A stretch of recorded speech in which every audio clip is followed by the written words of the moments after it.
You, Jake Sullivan, President Biden, Ms. Jean-Pierre, all those who speak for this administration on this subject matter have, over the last several weeks, continued without deviation to project confidence that this renewed funding is going to come from this Congress.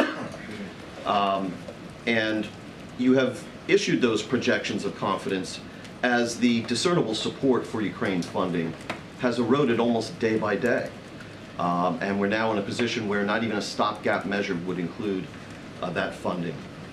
So on that call with the allies today and in government-to-government interactions with the allies, don't you risk sullying the reputation of the United States and of these individual leaders, including the president, for providing frank and candid advice and counsel when you're projecting confidence as this sort of funding ship is sinking steadily?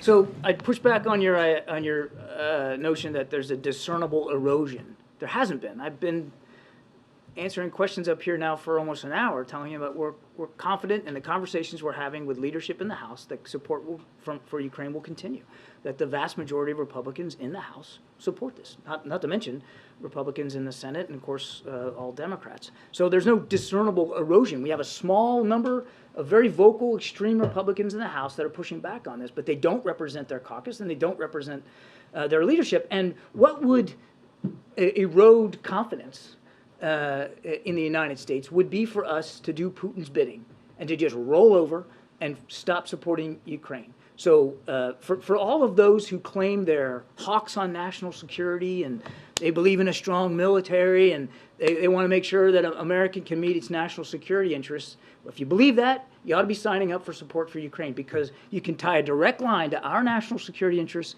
and the ability of Ukraine to defeat Putin as an aggressor.